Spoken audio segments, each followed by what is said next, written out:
देश का मूड जानने के लिए इस वक्त आप देख रहे हैं हमारा विशेष कवरेज। अगर अभी चुनाव हुए तो हमने आपको बताया क्या है बंगाल और बिहार के वोटर का मिजाज। अगर अभी हो चुनाव तो बंगाल और पश्चिम और बिहार में क्या होगा ये हम आपको बताएं। और अब आपको बताएंगे कि जो राष्ट्रीय मुद्दे हैं, अर्थव्यवस्था की हालत, उस पर हमारे वोटर यानी हमारे जो दर्शक हैं उनका क्या मिजाज है। संदीप, बिल्कुल, राष्ट्रीय मुद्दों से जुड़े हमने सवाल पूछे। कितने लोग संतुष्ट हैं आर्थिक स्थिति से?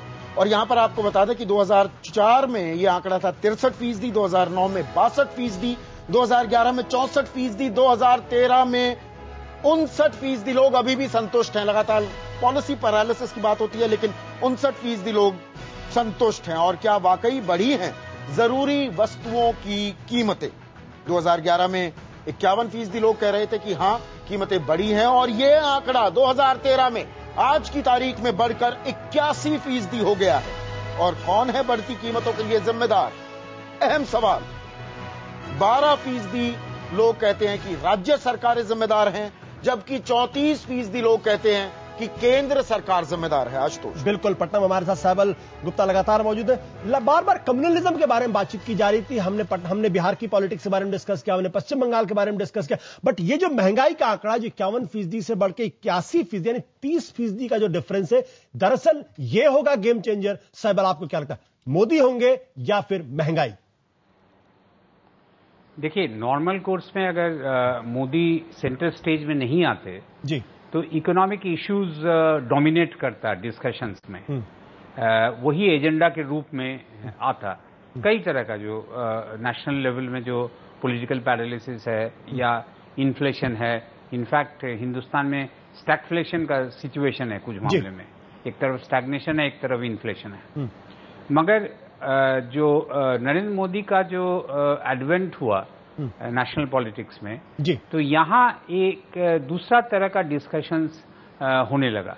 ये जरूर बात है कि जब उनका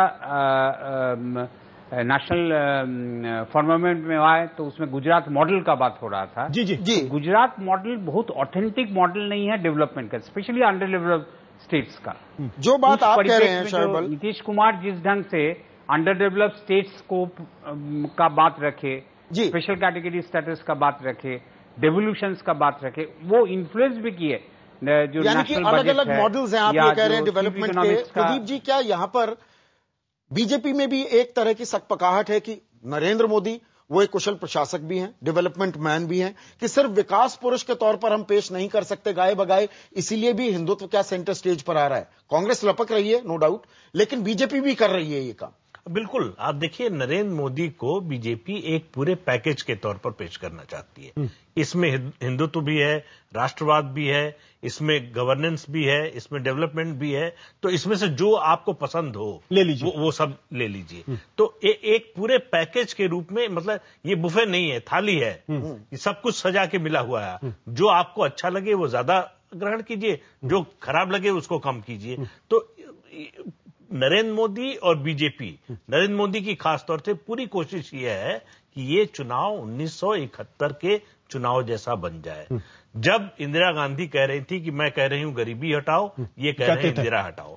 तो वो चाहते हैं कि नरेंद्र मोदी वर्सेस रेस्ट हो जाए। आप देखिए उनका बुर्का का कमेंट, उसके बाद उन्होंने जो राइटर को इंटरव्यू दिया, वो सब जानबूझकर बोला जा रहा है। ऐसा नहीं है कि गलती से, मतलब लोग कह रहे हैं कि मोदी तो हटाओ जो है ये मुद्दा बन जाए। मैं आपको बीच में रोकूंगा। Sanjay ji, what is the take away?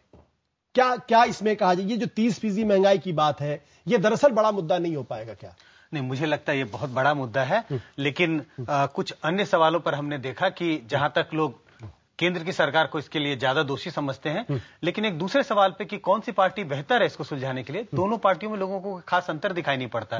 इसी के लिए बीजेपी के लिए ये ज्यादा सुविधाजनक है कि उसको मोदी बनाम दूसरे लीडर्स के रूप में इस चुनाव को लड़े, बजाय कि ये बताना कि कौन सी पार्टी बेहतर ढंग से महंगाई को रोक सकती है। इसी के लिए बीजेपी बहुत सटल तरीके से, बहुत सही तरीके से, अपने हिसाब से, पार्टी अपने हिसाब से बहुत सही तरीके से मोदी बनाम रेस्ट के तौर पे चुनाव लड़ने की कोशिश कर रही है। और आज की हमारी ये विशेष पेशकश, जिसको हमने कहा था अगर अभी चुनाव हो तो, जी हां, हमारा कार्यक्रम था अगर अभी चुनाव हो तो।